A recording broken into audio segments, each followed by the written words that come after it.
Operator Udah? atau MC. Baik, bismillahirrahmanirrahim. Assalamualaikum warahmatullahi wabarakatuh. Selamat malam, Bapak Ibu Waalaikumsalam semuanya. warahmatullahi wabarakatuh. Yang kami hormati Ustadz Imam Nur Aziz. Alhamdulillah beliau sudah bisa bergabung untuk sharing bersama kita mengenai fikih. Sebelum kita mulai kajian kita di malam hari ini, mari kita awali dengan baca umul kita. Al-Hadiyah Al-Fatihah. Bismillahirrahmanirrahim.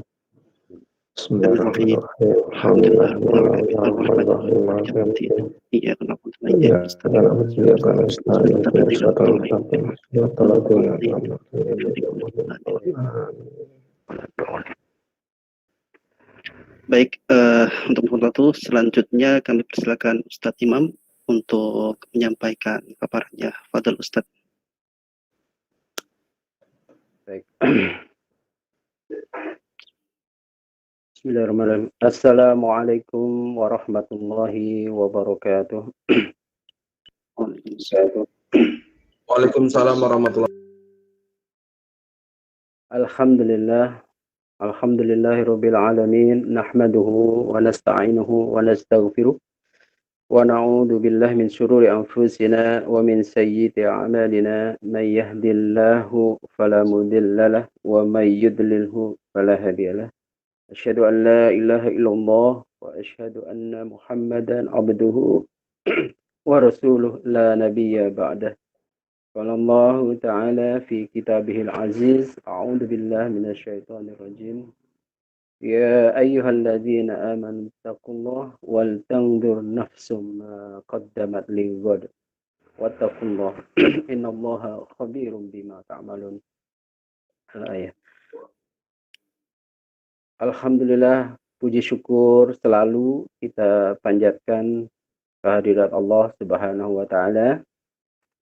Salawat dan salam selalu semoga tercurah kepada junjungan kita Nabi besar Muhammad sallallahu alaihi wasallam. Pada malam hari ini kita dipertemukan oleh Allah dalam keadaan yang sehat walafiat. Kita bersyukur sekali dan terus-menerus bersyukur dan selalu berdoa semoga apa-apa yang kita rencanakan, kita sedang lakukan dan yang akan kita kerjakan mudah-mudahan menjadi berkah, mudah-mudahan menjadi bagian dari amal jariah kita. Dan salah satu amal jariah yang akan kita bahas pada malam hari ini adalah mengenai wakaf. Saya sudah mempersiapkan salah satu dasar-dasar bagaimana mengembangkan wakaf ini di dalam slide yang nanti akan dibantu ditampilkan. Nanti sambil berjalan kita akan bahas bahwa kenapa kita patut bersyukur, karena dalam kehidupan ini kalau kita hanya menggantungkan kepada umur kita untuk mendapatkan banyak amal, maka tentunya banyak sekali keterbatasan. Oleh karena itu Allah Subhanahu wa taala memberikan contoh kepada kita melalui Rasulullah Shallallahu Alaihi Wasallam, dan banyak sekali perintah-perintah yang ditujukan kepada orang-orang beriman, orang-orang bertakwa, bagaimana Al-Hasyr tadi, 9 yang sering kita dengar, bahwa wahai orang-orang yang beriman, disuruh lagi, diperintahkan lagi untuk ittaqullah, untuk bertakwa kepada Allah. Padahal sudah bertakwa gitu. Dan hendaknya mempersiapkan hari esoknya, ya, karena sesungguhnya kehidupan kita ini masih panjang. Kita percaya bahwa kita ini kan sebelumnya belum ada atau tidak ada, ya. Kalau kita ingat di dalam fase kehidupan, maka kita dulu ada di kandungan ibu kita, di rahim selama 9 bulan. Nah, sebelum itu kita ada di alam ruh, ya, sehingga ditiupkan ruh, ya, dan kemudian ditarik persaksian kita. Itu qalu bala syahidna, dan kita bersaksi bahwa benar ada Rob, ada Tuhan, ya, ya, dan kita akui ini semua, dan nanti kita tidak berhenti di dunia ini, tetapi ada alam kubur, alam barzah. Ya, ya, pada hari ini salah satu ulama eh, salah satu ulama di Indonesia yang kita doakan bersama, ya, Syekh Ali Jabir almarhum. Semoga beliau husnul khotimah, ya. Beliau tentunya, ya, menuju alam yang berikutnya, ya, ya, ada alam kubur, alam barzah. Dan itu pun tidak berhenti di situ. Gitu.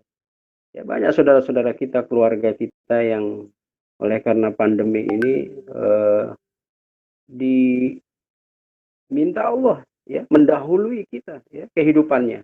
Tetapi tentunya kehidupan ini tidak hanya kemudian berpindah dari dunia kepada alam barzah dengan diwafatkan, tetapi kemudian ada alam-alam yang lain, dan ini masih panjang, saudaraku sekalian yang dimuliakan Allah, dari teman-teman HDMI di Jawa Tengah ini. Ya.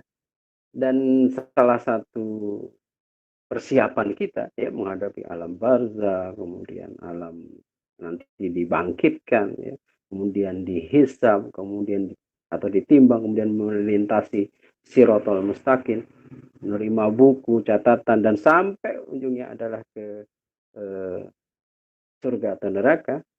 Ini banyak sekali yang harus disiapkan, gitu. Nah, kalau tadi Pak Haryono mengundang saya ke Boja atau ke Semarang, ya, Ustadz Budi mengundang saya, tentu saya akan mempersiapkan, ya, mulai dari kalau saya mengendarai mobil, maka saya persiapkan kendaraan saya, ya, saya isi bensin atau persiapan lain seperti akomodasi, nanti saya tinggal di sana dengan siapa, bagaimana makannya, bagaimana penginapan dan sebagainya. Itu saja masih belum jauh, yang istilahnya hanya beberapa ratus kilometer, 350, 400 kilometer. Kita persiapannya, Masya Allah. Saya mempersiapkan, mungkin kalau pesawat ya tiket, kalau kendaraan umum kita mempersiapkan tiket dan sebagainya. Nah, bagaimana persiapan kita kepada perjalanan yang lebih jauh dari sekedar perjalanan di dunia ini. Gitu. Jangan sampai, kalau dalam bahasa saya kemarin diundang oleh teman-teman Malaysia, jangan sampai kita menjadi gelandangan akhirat. Ya. Ini gelandangan akhirat artinya tidak ada persiapan, ya, persiapan untuk di akhirat itu. Nah, salah satu persiapan ini, saudaraku sekalian yang dimuliakan Allah, adalah wakaf. Gitu. Ya, adalah wakaf. Nah, semoga dalam waktu yang singkat ini kita akan coba memaparkan apa itu wakaf, dan alhamdulillah kita ini sudah ada undang-undang wakaf nomor 41 tahun 2004. Jadi wakaf ini sudah diakomodir atau diakomodasi atau sudah diatur, ya, oleh negara, ya, di dalam konstitusi kita yang tadi saya sebutkan di Undang-Undang nomor 41 tahun 2004. Setelah itu dibentuklah Badan Wakaf Indonesia, ya, BWI, pusat, terus kemudian di provinsi dan juga di kabupaten kota. Jadi BWI sebagai amanah konstitusi untuk memajukan perwakafan di Indonesia. Sebelum ada BWI sudah terjadi praktek wakaf itu. Nah ini makanya kita akan bahas. Sebetulnya dalam fikih wakaf ini, undang-undang atau konstitusi kita sudah mengatur. Karena undang-undang ini juga banyak sumbernya, termasuk juga dari para ulama-ulama kita, ya, termasuk juga aturan-aturan dan undang-undang sebelumnya. Itu salah satunya mengadopsi fikih-fikih wakaf yang ada gitu. Jadi ketika kita bicara di dalam undang-undang wakaf, nanti saya singgung sedikit dan kemudian kita coba diskusikan. Wakaf ini di dalam undang-undang disebutkan adalah perbuatan hukum wakif. Jadi perbuatan hukum wakif untuk apa? Untuk memisahkan ya apa yang dimilikinya, ya, sebagian atau seluruhnya untuk kepentingan atau kemaslahatan, ya, atau kesejahteraan umat, ya, untuk waktu tertentu atau selamanya. Jadi misalnya tidak untuk dihibahkan, ya, tidak untuk diwariskan, dan tidak untuk dijual belikan. Itu ada di dalam undang-undang apa itu wakaf itu. Jadi dari definisi ini harus kita sama-sama pahami bahwa wakaf ini adalah perbuatan hukum, artinya berdampak hukum, ya. Ya, ada syaratnya tentunya, ada rukunnya. Nah, rukun wakaf, ya, ini paling tidak ada 5, ya. Makanya saya juga membuat tulisan, ya, yang saya sebut sebagai 5 pilar atau Pancasilanya wakaf itu. Itu ada di dalam materi yang teman-teman sudah saya share. Jadi bagaimana 5 pilar atau cara memajukan wakaf. Tapi sebelum itu rukunnya wakaf sendiri, yang pertama harus adanya wakif, orang yang berwakaf, donornya, pewakifnya. Ini tentunya kalau tidak ada wakaf ya tidak terjadi wakaf. Yang kedua, ya, ada yang disebut nazir. Nah, inilah bedanya dengan amal-amal yang lain. Jadi nazir ini adalah pengelola wakaf, ya. Ya, pengelola wakaf. Ya. Ada tidak boleh wakaf ini langsung diberikan kepada yang ketiga, mauquf alaih, penerima manfaat wakaf. Penerima manfaat wakaf atau beneficiaries, mauquf alaih, ya. Dan kemudian yang keempat adalah ada mauquf bih, sesuatu yang diwakafkan itu, barangnya itu, bendanya itu. Ada harta benda wakaf bergerak, di dalam undang-undang disebutkan, ya, harta benda wakaf bergerak, ada harta benda wakaf tidak bergerak, ya. Kita selalu ingatlah yang tidak bergerak ini, ya, gedung, sawah, tanah, ya, ini harta benda tidak bergerak dan harta benda berupa uang. Jadi ada 3 harta benda wakaf itu. Ada harta benda wakaf tidak bergerak, ada yang bergerak, dan uang, wakaf uang. Ini juga semua ada di dalam fatwa-fatwa MUI-nya itu sudah ada. Yang kelima, rukunnya wakaf adalah akad. Jadi akadnya wakaf ini peruntukannya untuk apa, dan boleh wakaf ini selamanya, boleh untuk temporer, tidak selamanya. Ada mu'abad, ya. Ada mu'abad, ada mu'akad. Jadi ada yang diakadkan. Tadi makanya di dalam definisi untuk waktu tertentu atau selamanya. Jadi subhanallah, tidak banyak di dalam hadis-hadis secara detail mengatur tentang wakaf ini, ya. Nanti saya sebutkan yang sering terkenal, yang sering kita dengar. Salah satunya yakni idza mata ibnu Adam in qata'a amaluhu illa min salas. Bahwa ketika mati anak Adam, maka semua amalnya adalah terputus, kotor. kecuali 3. Nah, ini udah sering kita dengar sejak kecil ya. Inilah yang disebut salah satunya hadis tentang wakaf ini yang populer ya. Ya, sahih ya. Bukhari, Muslim dan sebagainya, bahkan mungkin mutawatir. Jadi redaksinya sedikit-sedikit berbeda ya. Ida insan, mata insan, ida mata ibnu Adam ya. Semuanya terputus illa min salah. Nah, situ disebutkan 3 itu. Yang pertama adalah sodakotun jariyah. Nah, para ulama banyak menjelaskan, menulis yang disebut sodakotun jariyah ini berbeda dengan sodakoh biasa. Karena kalau sodakoh, ya sodakoh. Kalau ini disebut sodakotun jariyah. Jadi sedekah yang termanage, terkonsolidasi. Sedekah yang kalau orang Betawi jariyah ya ngejar-ngejar, pahalanya ngejar-ngejar. Mengalir terus.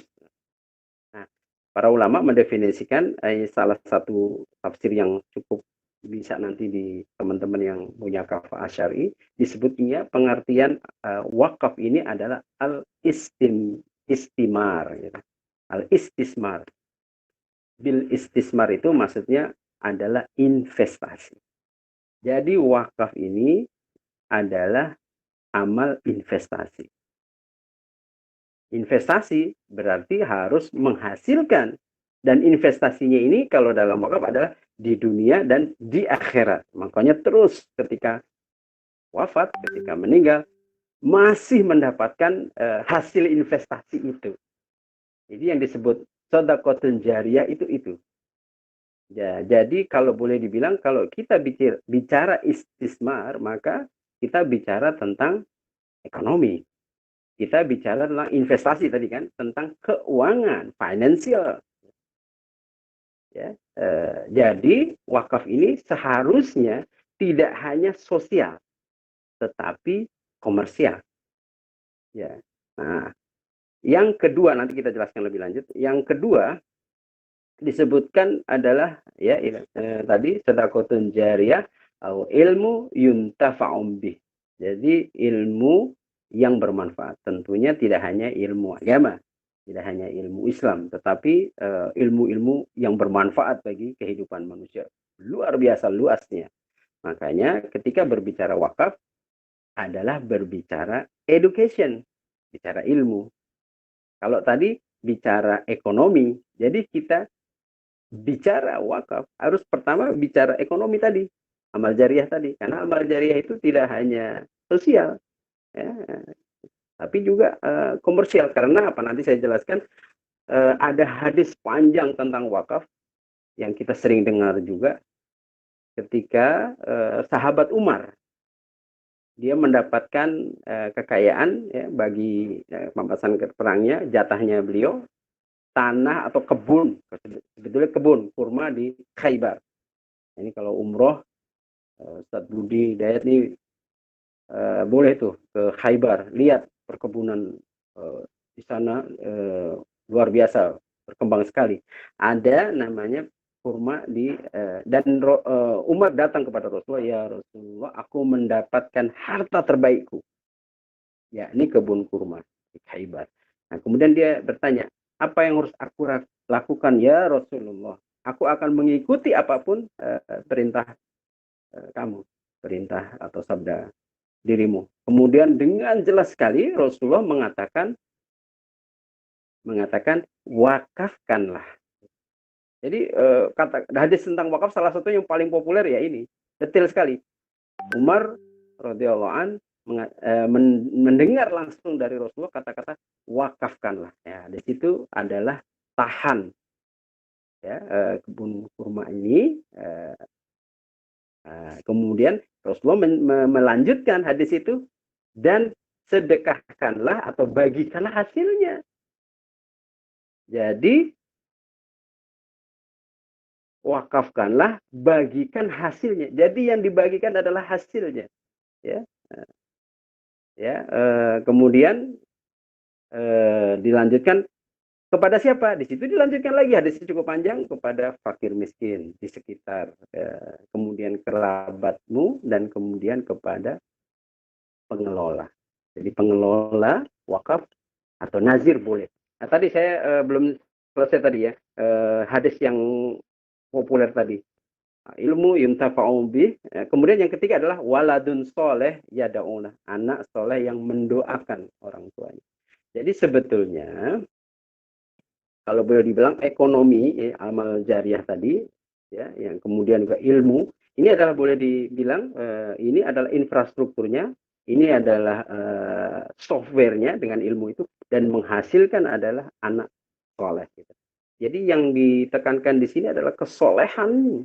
Jadi bukan anak biologis aja, tetapi kesolehan. Artinya ketika kita berbicara wakaf, itu bicara tentang bagaimana human development index. Makanya ketiga hal ini, ekonomi, kemudian ilmu atau education, ya, economic, education, and human development, ini adalah bicara tentang masalah pokok setiap bangsa, setiap negara, setiap masyarakat.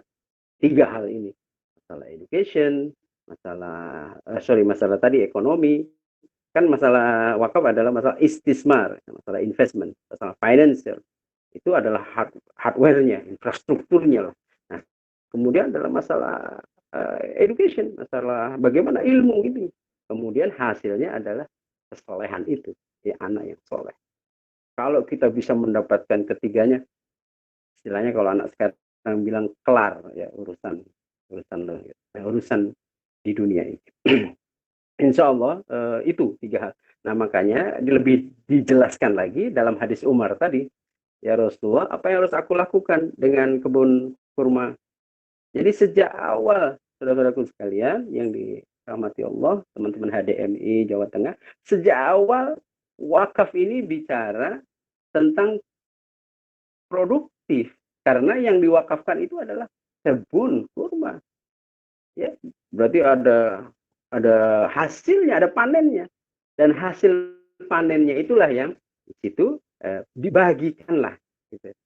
Bagikanlah, ya, sedekahkanlah ya, kepada itu tadi, pada kalau di wakaf namanya mauquf alaih, kalau di zakat namanya mustahik. Ya. Mustahik. Inilah bedanya. Dan sedikit saya singgung karena udah mulai masuk ke zakat. Apa bedanya zakat, infak, atau sedekah dengan wakaf? Nah, teman-teman, sahabat-sahabat sekalian yang dirahmati Allah, kalau kita bicara zakat, maka itu adalah sebetulnya adalah untuk mensucikan atau muzaki ya, zakah untuk menyucikan. Karena di dalam harta kita ada hak orang lain, ada yang kotor sehingga kita bersihkan. Jadi fungsi zakat adalah membersihkan saja, membersihkan saja. Terus kemudian jadi kewajiban, itulah makanya ada 2,5% dan hanya kepada asnaf ya, pada asnaf itu kewajiban itu. Nah kalau infak ya, atau sedekah itu untuk melatih kita supaya kita kuat, karena manusia ini lemah ketika berinteraksi kepada harta. Makanya para sahabat ya Rasulullah ini dilatih oleh Allah dengan infak. Jadi infak lebih luas lagi. Kalau tadi hanya membersihkan, maka ini untuk melatih supaya kita kuat. Karena manusia itu lemah, yang kuat adalah Allah. Maka dilatih berinteraksi dengan harta itu dengan infak. Dengan infak. Makin tentunya di luar 2,5%. Gitu. Nah, tetapi untuk mengekalkan, membawa harta ini sampai di akhirat, ini adalah wakaf. Ya, artinya menahan. Ya, menahan, kemudian manfaatnya dialirkan. Ya. Nah, ini bedanya. Kalau dalam ekonomi, teman-teman mungkin ada yang ekonomi di sini. Ini adalah ibarat kalau zakat, infak, sedekah itu adalah OPEX, operational expense. Sedangkan kalau bicara jangka panjang, sustainability, ini adalah bicara CAPEX, capital expenditure, ini adalah wakaf. Kalau dalam bahasa Inggrisnya ya endowment itu. Ya.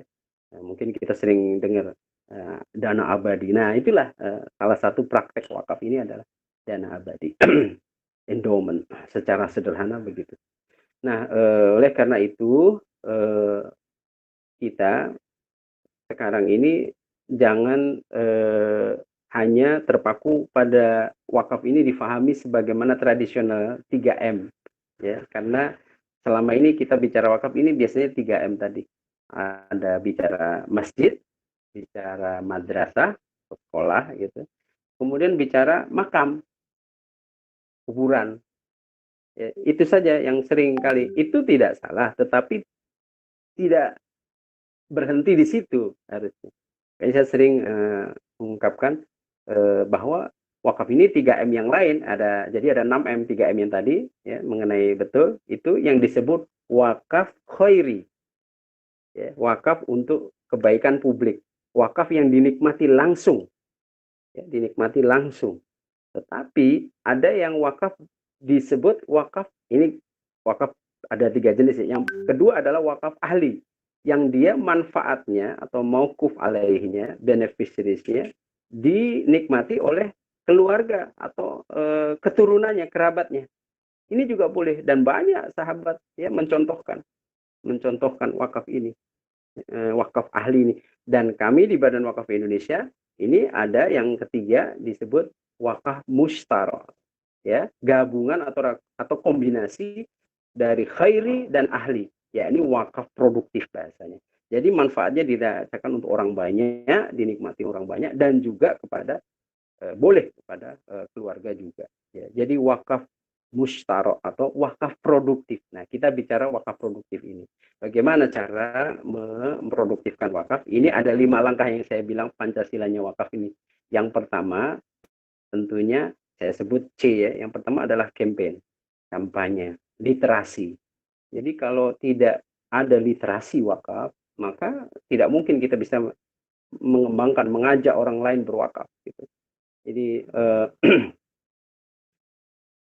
indeks literasi wakaf di Indonesia ini sudah pernah di 34 provinsi kita survei oleh Badan Wakaf Indonesia dan juga Basnas ya.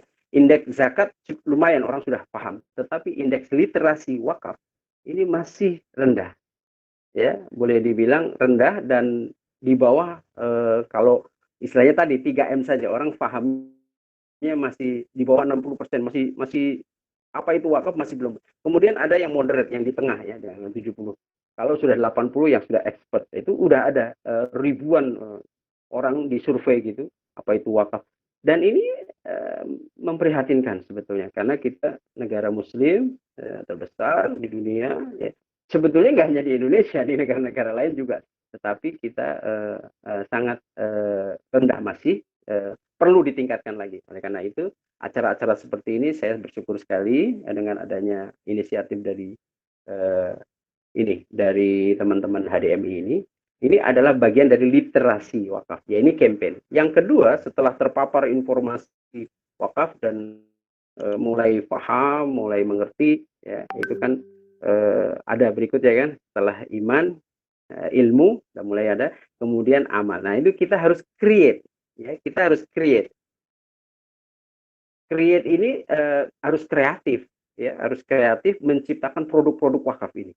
Jadi wakaf ini tidak hanya 3M tadi. Ada sekarang ini ada wakaf ya, wakaf manfaat itu. Ada wakaf profesi, dia mewakafkan sebagian waktunya profesinya itu misalnya dari 7 hari praktek dokter 1 harinya dia wakafkan, itu bisa seperti itu ya. Kemudian ada wakaf tadi benda bergerak, wakaf benda tidak bergerak. Kalau kemarin ada wakaf poin ya, poin-poin kita yang dapat dari misalnya reward ya dari ketika kita berbelanja jadi spending itu ada poin-poinnya kemudian diwakafkan, itu luar biasa. Ada kita sedang membuat wakaf blockchain ya. Bagaimana teman-teman yang milenial ini sekarang dengan teknologi ya bisa lebih aman berwakaf dan lebih database-nya bisa di-share ya dengan teknologi yang macam-macam ya. Nah, wakaf kreasi-kreasi ini harus kita kembangkan ya. Bahkan kalau perlu disertai dengan game-game ya, karena sekarang ini milenial senangnya seperti itu. Jadi setelah ada kreasi-kreasi wakaf ini, ada wakaf haki, hak kekayaan intelektual. Jadi kalau punya ide, punya paten, diwakafkan. Itu boleh ada wakaf saham, ya, saham itu bisa berapa lembar mau diwakafkan, mau berapa persen, ada dividennya yang diwakafkan. Banyak pilihan. Jadi tidak hanya urusan wakaf, makam, masjid, atau musola atau madrasah. Itu yang dulu-dulu.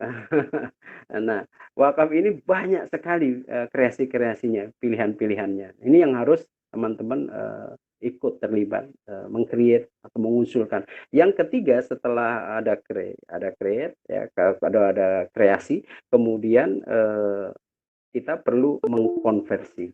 Jadi merubah yang belum wakaf menjadi wakaf. Ini istilahnya langkah mengkonversi. Yang belum produktif, tanah-tanah yang ada di Jawa Tengah ini, Jawa Tengah termasuk yang datanya banyak, ya, tanah wakafnya ini harus kita konversi menjadi produktif. Nah, ini langkah-langkah konversi, ya, yang belum perusahaan belum masuk ekosistem wakaf, ya, ini masukkan wakaf. Makanya saya dan teman-teman ini di luar ini ada namanya entrepreneur berwakaf. Nah, kita menginisiasi namanya wakafpreneur. Jadi antara bisnis dan wakaf ini harus didekatkan, ya.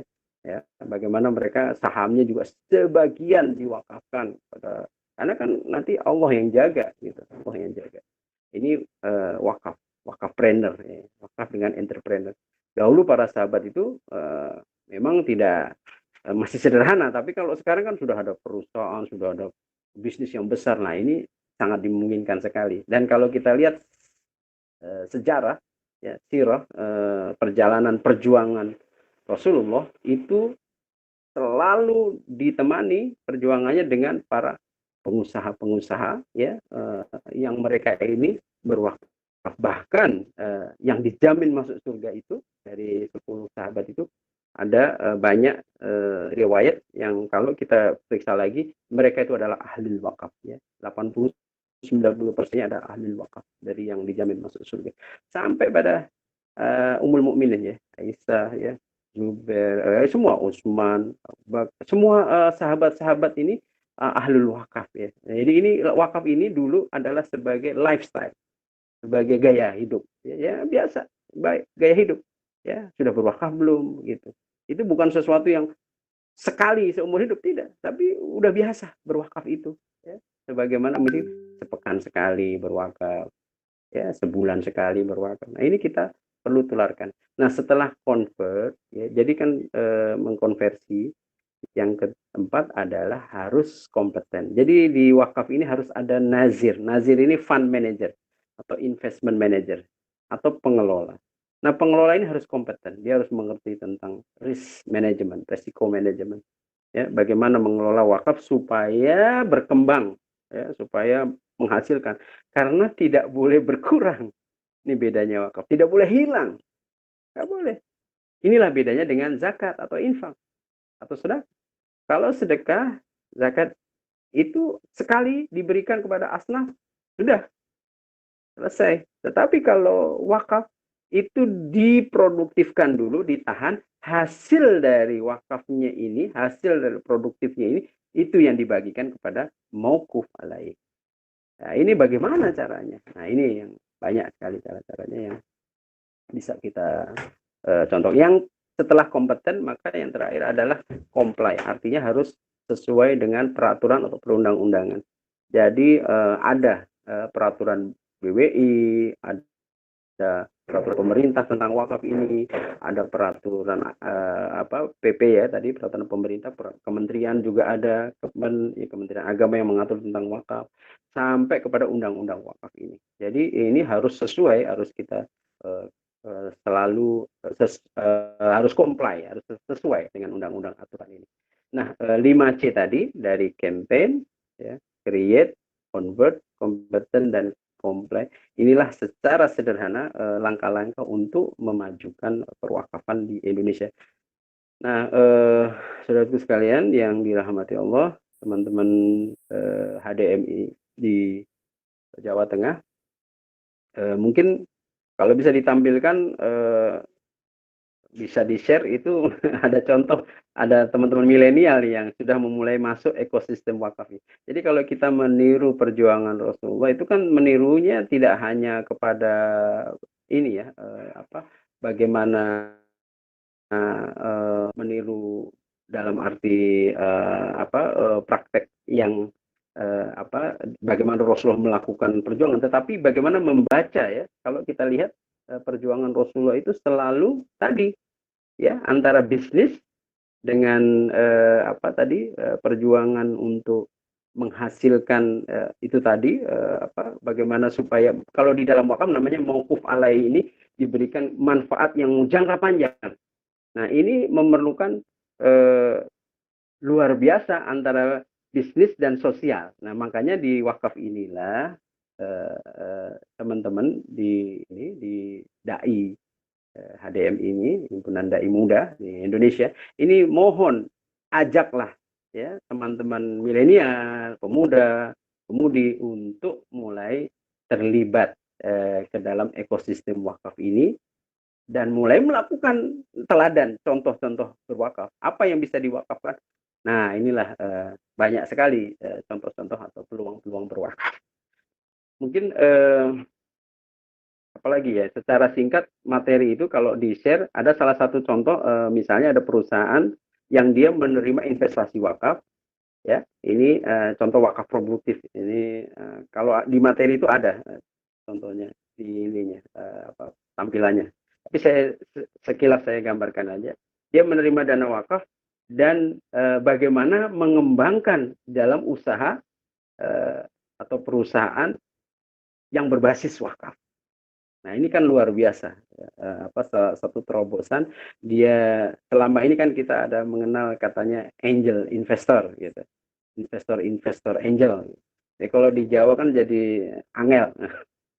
Nah, wakaf ini sebenarnya adalah sebagai salah satu solusi, insya Allah.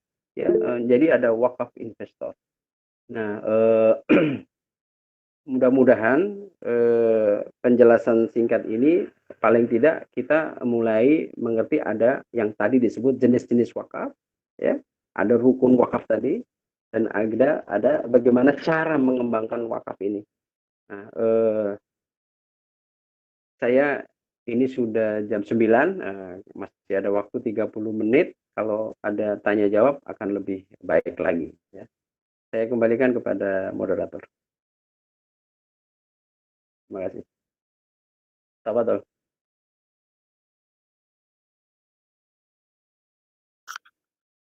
Jazakallah khair Ustaz Imam. Kami persilakan untuk peserta webinar untuk bisa menyampaikan pertanyaannya. Silakan untuk yang mau menanyakan untuk dibuka soundnya. Tanya saya. Halo Ustaz. Saya mau tanya. Halo Ustaz. Ini kan kita lagi berencana membuat semacam Islamic Center dengan tujuan membangun pesantren tahfidz dan bahasa Arab. Nah, tanahnya sudah ada, kita tinggal mencari orang-orang yang berkenan mewakafkan bangunan. Barangkali juga ada yang mau wakaf karena tempatnya di tempat wisata ya. Mungkin nanti ada perkebunan, ada peternakan. Itu kira-kira langkah-langkahnya gimana, Pak Imam? Ya. Agar kemudian satu yang mungkin tadi sinergi antara wakif tanah dengan wakif gedung dan mungkin wakaf produktif itu bisa kita wujudkan gitu. Ya. Itu aja. Baik. Jadi ini subhanallah bagus sekali inisiatif ya. Rencana yang akan dilakukan teman-teman HDMI ini. Jadi pertama harus kita amankan dulu wakafnya itu, benda wakafnya itu. Ya. Jadi tadi saya sebutkan rukunnya ada 5 ya. Yang pertama wakif itu. Nah, wakif ini kalau di dalam undang-undang kita wajib mengikrarkan ya benda wakafnya ini, dalam hal ini tanah ini yang di wilayah pariwisata ini. Yang pertama harus dia harus membuat namanya AIW, akta ikrar wakaf. Nah, akta ikrar wakaf ini harus ke KUA. Ya, kebetulan memang BWI tidak bisa tuh sampai ke kecamatan, itu belum. Nah, kita adanya di kabupaten. Sementara mungkin teman-teman ini kan lokasinya ada di kecamatan tadi disebutkan ya. Maka dia harus melakukan AIW ke KUA setempat. Diamankan dulu menjadi akta ikrar wakaf. Nah, di dalam akta ikrar wakaf itulah didefinisikan, dijelaskan syarat-syarat tadi dipenuhi. Yang 5 tadi, siapa wakifnya, ya. Kemudian siapa nazirnya. Karena harta benda wakaf ini kan harus diproduktifkan. Diproduktifkannya oleh siapa? Oleh nazir, pengelola. Nah, nazir atau pengelola ini lebih baik ya bisa yang saran kami adalah berbadan hukum. Minimal yayasan. Ya. ADMI sendiri ormas bisa sebagai perkumpulan atau ormas bisa sebagai nazir. Jadi nanti wakafnya atau wakifnya teman-teman misalnya sebulan dia nazirnya adalah yayasan atau HDMI misalnya. Ya. Nah, setelah itu apa yang diwakafkan, berapa meter atau ininya benda wakafnya itu berapa luasnya atau berapa bangunan atau ada bangunannya atau disebutkan di dalam mauquf bihnya itu. Ya, selanjutnya eh, berapa lama? Jadi boleh tuh wakaf misalnya, tapi kalau ini tanah biasanya adalah selamanya ya. Wakaf untuk selamanya. Jadi muabad ya. Muabad dan disebutkan mauquf alainya atau penerima manfaatnya siapa? Ya misalnya penerima manfaatnya adalah masyarakat sekitar, santri pondok, ustadz pondok. Nah, ini di dalam akad itu AIW, akad ikrar wakaf ini disebutkan. Nah, kalau India wakifnya sudah memiliki SHM, surat hak milik tanahnya itu, maka ini nanti di dalam AIW, setelah AIW dibawa ke BPN menjadi SW, menjadi sertifikat wakaf. Jadi kalau sudah sertifikat wakaf ini sudah aman. Jadi pertama memang harus mengamankan aset wakaf itu. Nah, yang kedua adalah memproduktifkan. Nah, inilah. Jadi teman-teman nazir, pengelola mendaftar ke Badan Wakaf Indonesia, badan usahanya, yayasannya atau perkumpulannya itu sebagai nazir resmi yang terdaftar.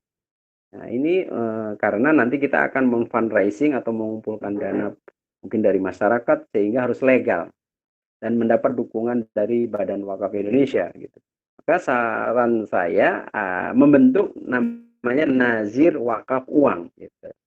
Jadi teman-teman kalau bisa ada yang menjadi nazir wakaf uang. Jadi di dalam HDMI Jawa Tengah atau pusat boleh, atau di dalam yayasan membentuk lembaga wakaf. Lembaga wakaf ini sebagai nazir wakaf uang. Jadi ada 2 wakaf ini dari sisi ininya, wakaf uang dan wakaf melalui uang caranya ya. Jadi kalau kita melakukan wakaf uang, berarti uangnya ini menjadi modal untuk dikembangkan. Kalau kita wakaf melalui uang, ini adalah misalnya ini karena tempat wisata, kita mau buat misalnya arena bermain untuk anak-anak atau untuk orang tua di dalam atau di tanah wakaf ini diproduktifkan menjadi wahana pariwisata. Nah, ini perlu modal gitu, misalnya modal untuk menyediakan tadi peralatan macam-macam.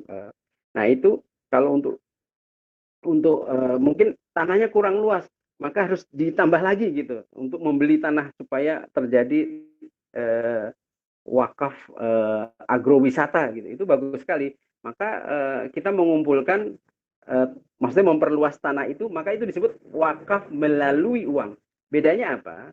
Kalau ini sebetulnya kita kan harusnya membeli dulu baru diwakafkan, tetapi kita membeli dulu baru diwakafkan kan berat untuk tambah tadi dari yang sudah ada. Misalnya sekarang ada 1.500 mau ditambah menjadi 3.000 atau 5.000, maka kita menambah 3.500 meter lagi misalnya. Nah, maka ini disebut wakaf melalui uang. Jadi uangnya dikumpulkan untuk membeli perluasan itu.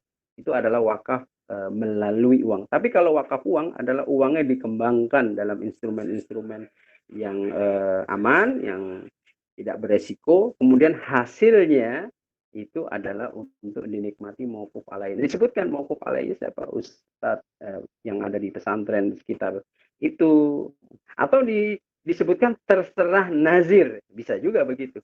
Ya, kita ingat Habib Buga Asy itu yang orang Aceh di Mekah memiliki aset lumayan, dijadikan hotel, disewa hotel, dan setiap tahun itu hasil sewanya itu pengembangan sewanya itu, sewa dari hotel itu dibagikan. Sebetulnya di akadnya itu ada untuk ustadz-ustadz dari Aceh yang belajar di Mekah, untuk santri-santri Aceh, kemudian nggak ada lagi untuk santri Nusantara, tapi nggak ada lagi. Jadi mauquf alaih itu bisa banyak. Nah, terakhir yang ke-19 dalam akadnya itu ada beberapa belas, itu terakhir adalah terserah nazir. Nah, itu makanya nazir kemudian membagikan kepada jamaah haji asal Aceh, di mana wakifnya kebetulan adalah keturunan dari Aceh. Itu contoh. Jadi di dalam AIW, akad ikrar wakaf, ya, itu boleh mauquf alaihnya penerima manfaat atau beneficiaries itu banyak, boleh. Misalnya dai-dai HDMI, ya, sebutkan aja. Kemudian siapa lagi gitu. Nah, kami di Badan Wakaf Indonesia banyak memberikan contoh-contoh, misalnya di Rumah Sakit Ahmad Wardi itu adalah para duafa, para pasien, kemudian ya banyak yang bisa kita sebutkan di dalam mauquf alaih atau penerima manfaat. Jadi tidak boleh tuh wakaf itu langsung diberikan kepada mauquf alaih dari wakif, tidak boleh. Harus dikembangkan dulu, ditahan dulu. Inilah hebatnya wakaf ini. Makanya pahalanya mengalir terus, ya. Jadi kalau sudah wakaf, ya ini sudah puncak, ya, karena puncak interaksi dengan harta yang sebetulnya juga milik Allah gitu. Kita di dalam surat Al-Munafikun ayat 10 itu ya sering kita dengar bahwa nanti ada manusia ini yang menyesal dan minta ingin dikembalikan ke dunia. Rabbil akhartani ila ajalin qarib, walaupun sejenak, ya, kembalikan, minta. Dia tidak ingin atau ingin beribadah malam atau beribadah lain-lainnya, tetapi dia ingin untuk bisa bersedekah, untuk bisa berwakaf, ya, para ulama itu. Kemudian juga di dalam surat Al-Imran yang kita sering dengar juga, lan tanalul birra hatta tunfiqu ma tuhibbun, ya. Jadi kita belum benar-benar berbuat kebajikan sebelum mewakafkan apa yang terbaik bagi kehidupan ini, gitu. Nah, memang disinilah peran wakaf ini. Jadi dia tidak hanya menggugurkan, ya, apa yang kotor tadi, kewajiban hanya sekedar zakat, ya.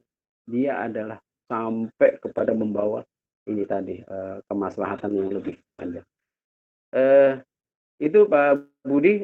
Jadi nanti kemudian dibentuk wakaf nazir ini, membentuk perusahaan atau usaha bersama yang bisa mengundang investor, investasi. Karena kan saya bilang tadi 3M, money make money. Jadi kita mengumpulkan dana untuk menjadi modalnya ini dikembangkan, dan ini boleh dengan investor atau investasi, ya.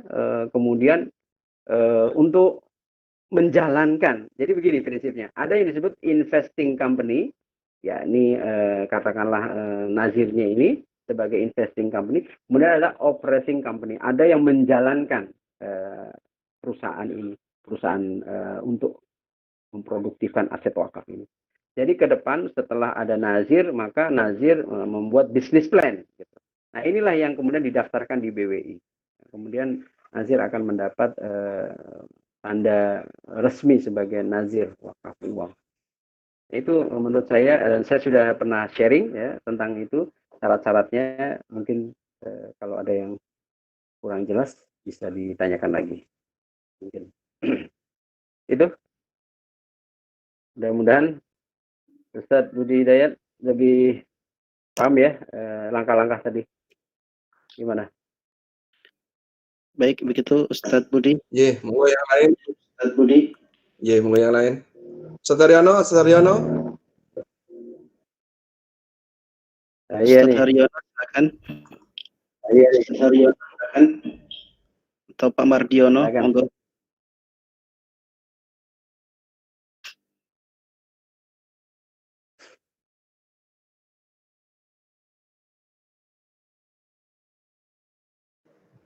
Dari sekilas penjelasan tadi gimana Pak Budi?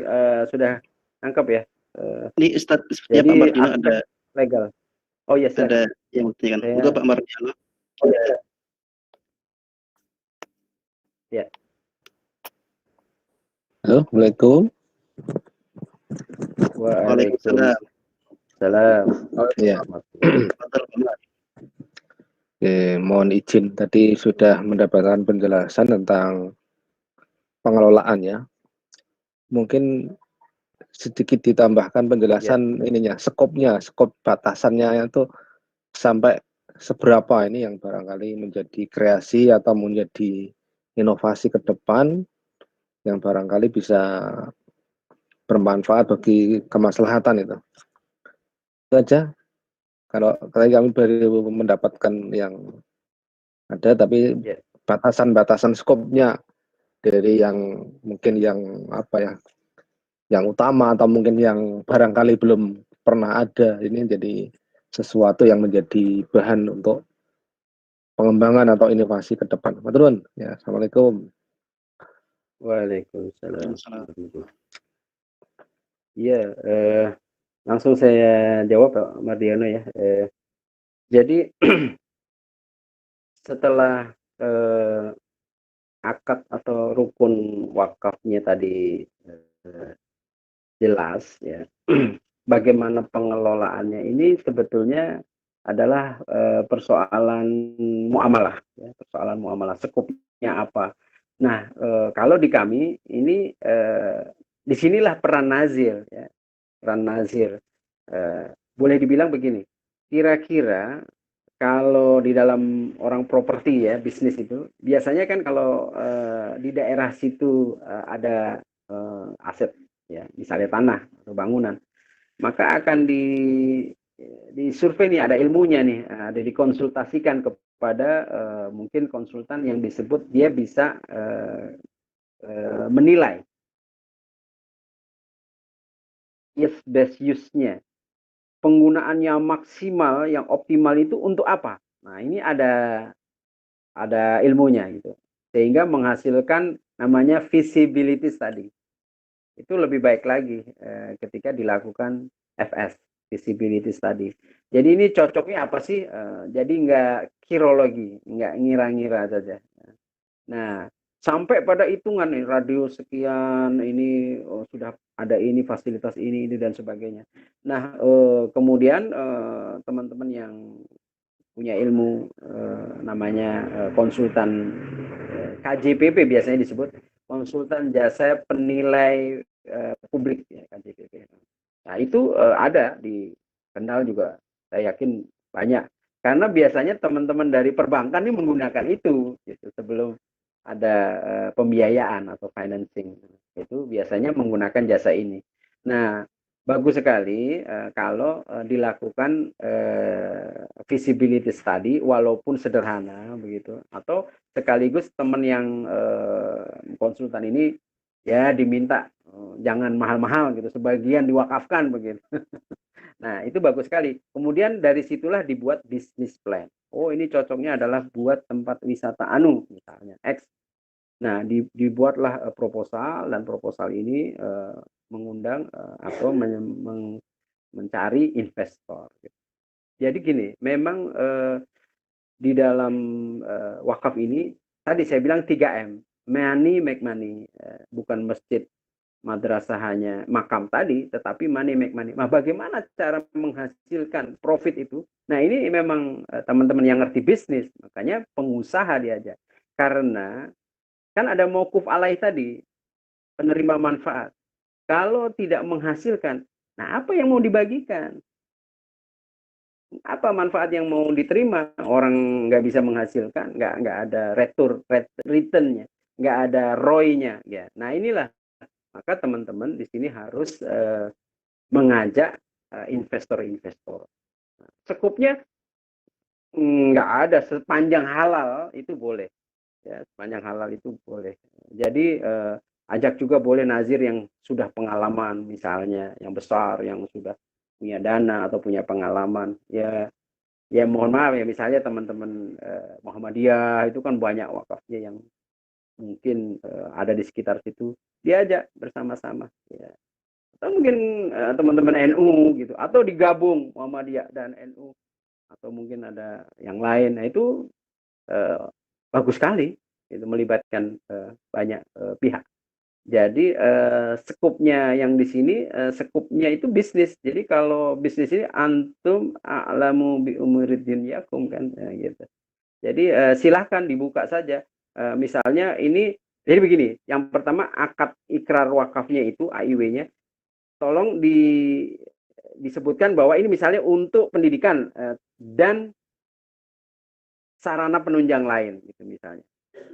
Dan sarana penunjang lain misalnya, sehingga dibolehkan ketika dibangun tidak hanya pendidikan di dalam peruntukannya itu, ya. Jadi dibuat atau disebut langsung pendidikan dan produktif. Nah itu juga, dan wakaf produktif itu juga boleh. Jadi wakaf itu ketika nanti digunakan lahannya itu untuk misalnya di sebelahnya pondok itu untuk tadi pabrik air, wahana turisme, itu tidak melanggar karena peruntukannya adalah memang untuk itu. Gitu. Apalagi kalau diajak, menurut saya pemerintah setempat, BUMD setempat, misalnya. Karena kami barusan melaunching namanya ASN berwakaf. Jadi teman-teman aparatur itu sipil negara ini diajak berwakaf. Kemarin online itu dalam berapa jam Kemenak, diawali dari Kemenak dulu, Kementerian Agama. Ini berwakaf dan alhamdulillah kemarin terkumpul wakaf uang 3,5 miliar hampir dalam waktu singkat, karena ASN banyak sekali gitu. Nah mungkin di situ yang swasta juga diajak, komunitas diajak. Jadi bagus juga kalau merasa semuanya terlibat. Itu saran saya. Nah oleh karena itu silahkan skupnya seperti apa ya.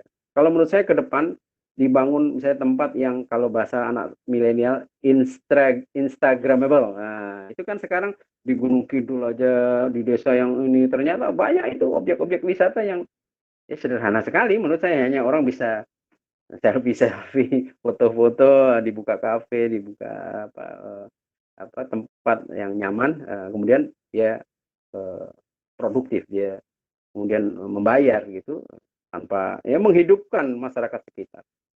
Itu silahkan. Ini daerah mana ya yang mau diwakafkan ini? Maksudnya cocoknya apa ya? Tadi sekilas saya tangkap adalah di Boja gitu. Mungkin bisa jadi hotel. Boja gitu. Mungkin bisa jadi. Silakan kalau ada tanggapan. Bagaimana Mas Mardio, bisa dipahami ya, penjelasan? Alhamdulillah, ya. Tadi berarti mengacu dari akad tadi ya, mungkin tadi skopnya. Ya, di AIW-nya tadi. Ya. Jadi bagus sekali kalau disebutkan misalnya untuk pendidikan kan luas ya, pondok pesantren ini macam-macam, dan penunjang lain, atau dan wakaf produktif disebutin, itu lebih diperuntukannya di dalam akad itu harus ada seperti itu, sehingga tidak perlu nanti dirubah ketika suatu saat kita, tapi mulai sekarang kan direncanakan mau bergerak di bidang apa, karena yang mendanai untuk pendidikan tadi Ustadz, santri dan sebagainya itu adalah dari dana produktif komersial ini gitu, dari usaha ini gitu. Nah usaha ini ya oleh nazir di situ dikembangkan kan, sehingga sejak awal didesain, direncanakan. Syukur-syukur kalau melibatkan tadi konsultan, penilai, ya. Itu banyak. KJPP itu banyak. Mungkin Mas Mardiono ada teman-teman itu dari Undip, dari Universitas Semarang, ya, alumni-alumni sekitar situ yang juga terlibat sebagai analis kebijakan, analis KJPP tadi, ya, jasa penilai publik, gitu. Visibility study ya. Gimana Pak Mardiono, Pak Haryono mungkin ada tanggapan? Ini saya jadi moderator.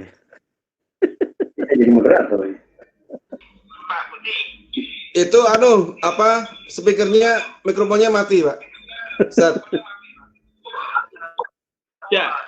Ya, udah nyala. Baru nyalain. Ya, siap. Gitu dong. Udah nyala, udah. Ya, Pak. Gitu dong. Ya, Pak. Asli gunung. Pak Iman. Ya.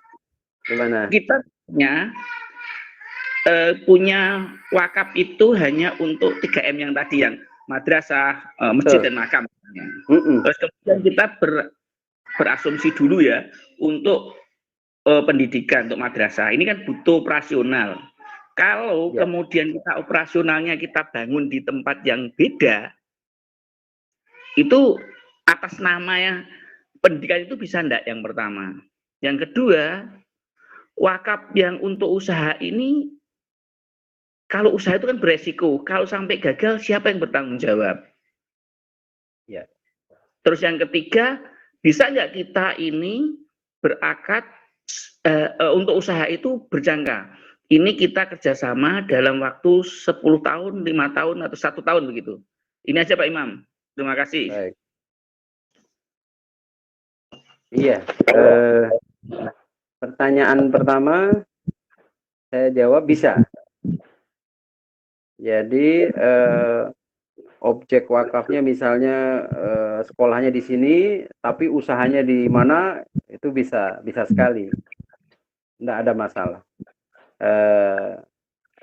Yang ketiga saya jawab juga, bisa nggak berjangka, misalnya 10 tahun kerjasamanya ini, bisa, nggak apa-apa, tapi semuanya diakadkan jelas. Ya, dinotariskan, disaksikan, ada saksinya. Yang kedua, nah kalau rugi bagaimana? Nah ini pertanyaan bagus, Pak Haryono. Ya inilah makanya perlu nazir yang kompeten. Tadi saya sampaikan ada 5C kan. C yang keempat adalah kompeten, yang dia harus dipercaya publik. Kalau di dalam wakaf ini ada namanya wakaf core principle. Jadi dia harus mengerti resiko manajemen mengelola wakaf. Itu ada 29 poin. Jadi harus ikut training itu dulu, apa saja yang harus dikerjakan atau harus dikuasai untuk menjadi nazir. Apalagi nazir uang, wakaf uang, itu beda dengan nazir wakaf melalui uang, ya. Yang nazir 3M tadi itu beda. Kalau nazir wakaf uang lebih, mungkin bisa dimatikan dulu ya ininya, agak berisik. Jadi saya jawab lagi bahwa kalau misalnya usahanya di Boja, ininya sekolahnya di Boja, tetapi nanti ada memiliki usaha di mana, wah itu lebih bagus lagi, ya, lebih bagus lagi. Itulah makanya mengundang investor atau teman-teman di luar, atau usahanya mengumpulkan dana, kemudian ditaruh atau diinvestasikan di teman-teman yang aman, ya. Kalau yang aman ini ada di luar Boja, di luar Kendal, ya nggak masalah. Itulah bermuamalah, ya, asal jelas akadnya. Saya ingin menjawab gimana supaya tidak rugi. Ya. Bayangkan begini, kita ini mengelola wakaf, Pak Haryono, seperti jenengan mengelola, bayangkan mudahnya ya, seperti ngelola kambing. Nah, Nah, induk kambingnya ini bagaimana harus, ya istilahnya babonnya ini harus punya anak. Semakin banyak anaknya semakin bagus. Misalnya anaknya pernah beranak 5 gitu, 4, terus kemudian beranak lagi gitu. Nah, yang boleh dijual atau dipotong itu adalah anak-anak ini. Sederhananya gitu. Nah, babonnya ini ya bagaimana supaya terus punya anak, terus entah itu caranya digadohke dan sebagainya. Tetapi babonnya nggak boleh mati. Kalau kalau ini kan wakaf, bukan kambing gitu. Nah, ini bahasanya seperti itu. Nah, bagaimana caranya? Nah, ini contoh, ini yang saya akan berikan contoh. Ini namanya kalau dalam ekonomi misalnya di sekuritisasi atau di hedging. Kalau teman-teman ada yang jurusan ekonomi, saya sendiri sebetulnya bukan jurusan ekonomi, tetapi sering diskusi atau ngobrol dengan teman-teman dan sedikit banyak punya inilah pengalaman dan teman-teman sudah melakukan ini. Jadi misalnya gini sederhananya, oke, ini dapat modal wakaf senilai 1 miliar misalnya, 1 miliar. Kemudian 1 miliar ini mau kita apa ini? Nah, yang pertama ini di hedging ya, uang modal investasi wakaf 1 miliar ini untuk 10 tahun nih, misalnya karena ada komitmen ini 1 miliar. Nah, ini harus salah satunya di hedging dengan properti atau dengan aset. Misalnya dibelikan di Boja ya, misalnya 500 juta, misalnya ini mudahnya. Nah, yang 500 juta lagi adalah untuk modal working capital untuk memulai bisnisnya, untuk peralatan, untuk gaji dan operasional dan sebagainya ini dengan proposal perhitungan yang tadi sudah dianalisis, sudah direncanakan. Ini kira-kira nih, kalau tanah yang 500 juta itu 10 tahun lagi itu harganya 500 juga enggak? Tentu tidak. Mungkin tahun depan sudah harganya 1 miliar. Nah, saya ingin tanya, hilang nggak itu wakaf uangnya 1 miliar? Tidak. Itu sudah di hedging, sudah aman. Nah, bagaimana kalau 3 tahun? Oh, bisa 1 miliar lebih. Berarti yang 1 miliar ini aman. Apalagi diproduktifkan dengan yang 500 juta lagi tadi. Gitu. Terus begini, dari 1 miliar itu, yang 500 kan aset tanah misalnya. Yang 500 lagi dibuat misalnya nih ya, tadi modal dan juga peralatan. Terus dibuat lagi anak perusahaan. Anak perusahaan. Kalau tadi misalnya PT X misalnya. PT X ini perlu nanti logistik, perusahaan logistik. Perlu perusahaan yang menyediakan katakanlah catering juga, kemudian ada transportasi. Kita bikin lagi anak perusahaan itu, PT X ini jadi XX gitu. Nah, PT X ini kita tawarkan ya modalnya ya kan kita sudah ada tadi, ada memiliki aset. Kita tawarkan menjadi katakanlah 3M gitu. Dengan potensi bisnisnya ini. Ya, karena kita sudah punya lahan, sudah punya peralatan, sudah punya SDM, maka kita tawarkan kepada investor, kita bikin anak perusahaan nih yang mengelola ini semua lagi, yang mengelola logistiknya tadi.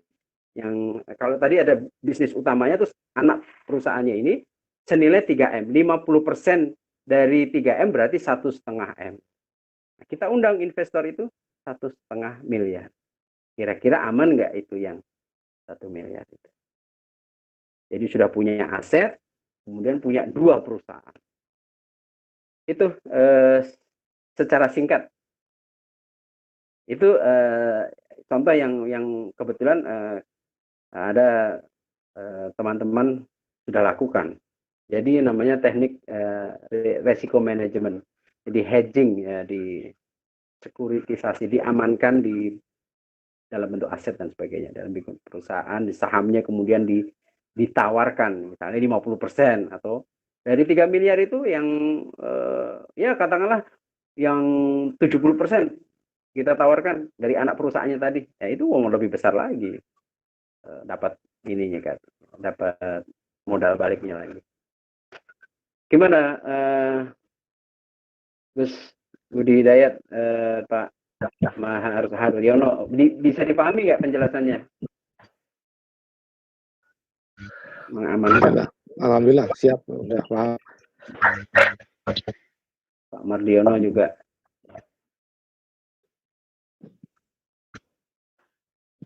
Jadi gitu. Jadi memang nanti harus mengundang teman-teman yang ngerti bisnis. Jadi diwujudkan asetnya, ya, kemudian bikin perusahaan, bikin banyak jasa atau yang mendukung. Jadi istilahnya kalau bahasa sekarang bikin ekosistemnya. Kalau proposalnya menarik, menurut saya teman-teman akan istilahnya chip in, akan ikut investasi, insya Allah. Jadi memang wakaf ini adalah investasi, tetapi tidak hanya di dunia, sampai di akhirat. Ini bedanya al-istismari itu. Wakaf adalah investment, sebetulnya. Karena ada mauquf alaih tadi. Jadi untuk madrasah tadi didanai dari keuntungan-keuntungan ini. Jadi tidak dari pokoknya, tidak dari modalnya, diambilkan dari keuntungan. Nah, ini sudah berlangsung seperti Al-Azhar sudah ribuan tahun. Dan sudah 500.000 beasiswa lebih dari berbagai negara. Ya, dan yang lebih tua dari Al-Azhar ada lagi.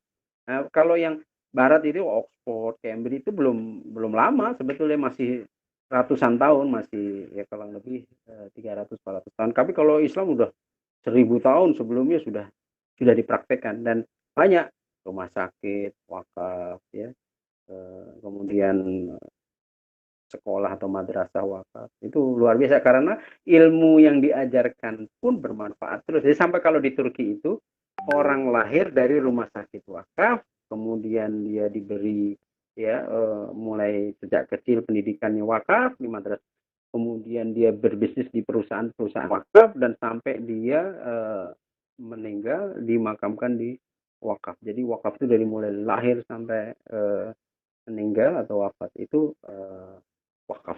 Itu memang terjadi gitu. Bahkan ketika krisis di Turki, Khalifah Bayazid itu nggak salah, beliau mewakafkan pasar. Jadi supaya ekonomi bangkit, dibangun pasar, kemudian diwakafkan. Kalau boleh kita bilang ya, kalau orang yang tidak wakaf ini, maka land acquisition atau pembelian tanahnya udah modal yang besar gitu. Kemudian disewakan, dibangun dulu. Wah, ini kan modal besar. Jadi ketika disewakan itu mahal sewanya. Nah, tapi kalau dengan dana wakaf, ya seperti yang di Turki tadi, itu sampai istilahnya digratiskan supaya orang berekonomi, supaya tumbuh. Itu namanya bazar, the bazar itu pasar wakaf.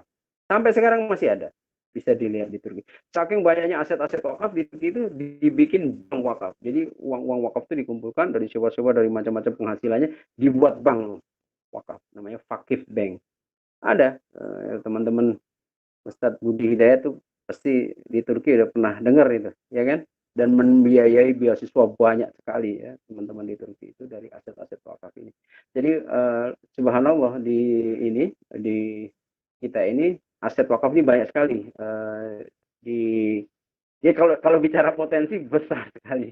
Cuma masalahnya tidak mudah memproduktifkan potensi-potensi itu. Ini perlu latihan, perlu praktek, perlu kapasitas. Jadi teman-teman di HDMI saya ajak, ayo masuk ke ekosistem wakaf. Ini ada teman-teman milenial membuat perusahaan parfum, sahamnya diwakafkan. Nah, itu luar biasa. Ya. Berarti istilahnya ya kita berharap Allah terlibat dalam bisnis itu. Dan memang Allah seringkali kan mengajak kita berbisnis itu, ya. Perniagaan, ya, itu salah satunya adalah amantu billah, ya, masih beriman kepada Allah, yaumil akhir, dan di dalam amal-amal wakaf ini sebetulnya intinya ke sana, ya. Tadi ingatkan ya, bahwa sesungguhnya yang kita miliki ini akan musnahnya. Makanya tadi supaya tidak menjadi gelandangan akhirat, maka wakaf ini nanti yang akan menjadi penerang, menjadi amal ketika di alam barzah, ketika di akhirat, ketika macam-macam ya, banyak pilihan-pilihan katakanlah bekal gitu ya. Banyak sekali, antara lain adalah wakaf. Dan karena wakaf ini adalah sunnah, maka barang siapa menghidupkan sunnah, dia adalah bagian dari Rasulullah. Fahuwa minni, itu kata dia adalah bagian dari kami, kata Rasulullah. Jadi wakaf ini memang sunnah. Kalau zakat ini kan wajib 2,5% ketika mencapai nisab. Nah, kalau belum mencapai nisab gimana? Wakaf dulu, nggak apa-apa. Wakaf uang, ya, tidak harus mencapai nisab, gitu. Dan tidak harus diarahkan kepada asnaf. Ya. Ini hebatnya wakaf. Si wakifnya ini bisa dia terlibat menjadi nazir, bahkan bisa menjadi mauquf alai juga, penerima manfaat. Bisa itu. Para sahabat sudah banyak melakukan contoh-contoh seperti itu. Jadi dia boleh. Nah, kalau infak, sedekah, apalagi zakat, nggak boleh si muzaki ini mengambil lagi, apalagi memanfaatkan, nggak boleh. Tetapi kalau wakaf boleh. Memang itulah tuntutannya. Jadi si nazir boleh terlibat, dia masuk, mungkin kerabatnya. Jadi apalagi kalau jadi mauquf alai misalnya anak. Jadi memang ini memang sebagian keuntungannya adalah untuk kerabat, untuk ahli, untuk keturunan. Boleh itu. Namanya wakaf ahli. Kalau di ini zakat tidak boleh. Ya, apalagi infak, sedekah diambil lagi gitu, manfaat, nggak boleh, haram.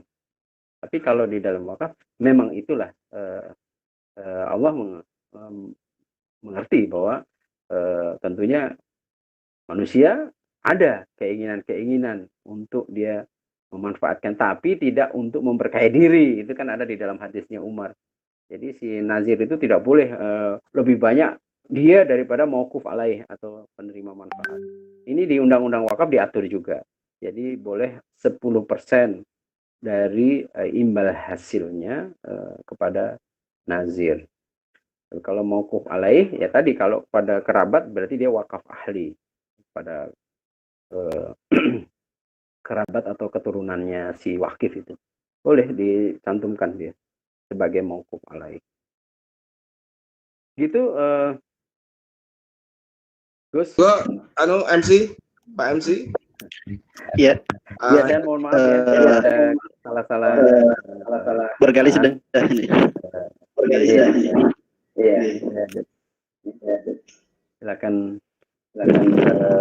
nanti di billahi taufiq wal hidayah. Assalamualaikum warahmatullahi wabarakatuh. Waalaikumsalam warahmatullahi wabarakatuh.